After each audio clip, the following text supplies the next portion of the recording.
చూడడానికి బిసిబిల్లాబాద్ లాగా ఉన్నా కానీ ఇది ఒక మంచి మిల్లెట్స్ రెసిపీ అనమాట. వెయిట్ లాస్కి చాలా బాగా యూజ్ అవుతుంది. ఇప్పుడు నేను తీసుకుంది సామలు అనమాట. అరికెలు ఒక అర గ్లాసు, సామలు ఒక అర గ్లాసు తీసుకొని ఒక గ్లాస్ అయితే వేసుకుంటున్నాను.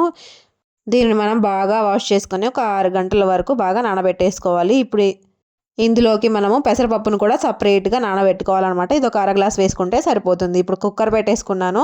కొంచెం నెయ్యి, కొంచెం నూనె, కొంచెం అంటే కొంచెం యాడ్ చేసుకుంటున్నాను. అందులోనే కొంచెం ఆవాలు, జీలకర్ర కూడా యాడ్ చేసేసి ఒక సన్నగా తరిగి పెట్టుకున్న ఉల్లిపాయను అయితే వేసుకుంటున్నాను. కొంచెం మగ్గిన తర్వాత జస్ట్ కొంచెం అంటే కొంచెం హాఫ్ టేబుల్ స్పూన్ అంతా అల్లం వెల్లుల్లి పేస్ట్ని కూడా యాడ్ చేసేసుకోవాలి.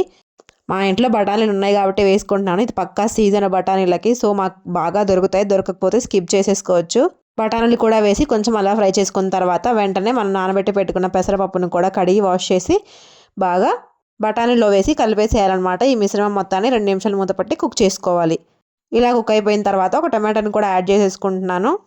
మొత్తాన్ని కలిపేసి ఒక 2 నిమిషాలు మూత పెట్టి కుక్ చేసేసుకోవాలి. ఇలా నీళ్ళు అయితే ఊరుతాయి అనమాట లైట్గా.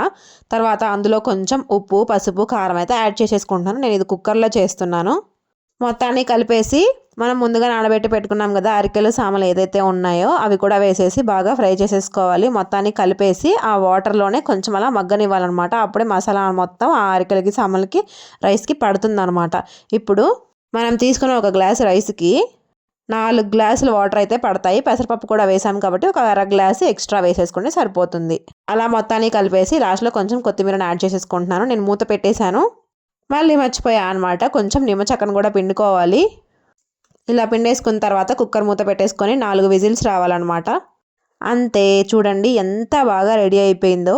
కొంచెం వాటరీగా కనిపిస్తుంది కదా, కొంచెం చల్లారితే టైట్ అయిపోతుంది అనమాట కన్సిస్టెన్సీ. ఒకసారి తింటే మళ్ళీ తినాలనిపిస్తుంది. వీడియో నచ్చితే సబ్స్క్రైబ్ చేసుకోవచ్చు కదా.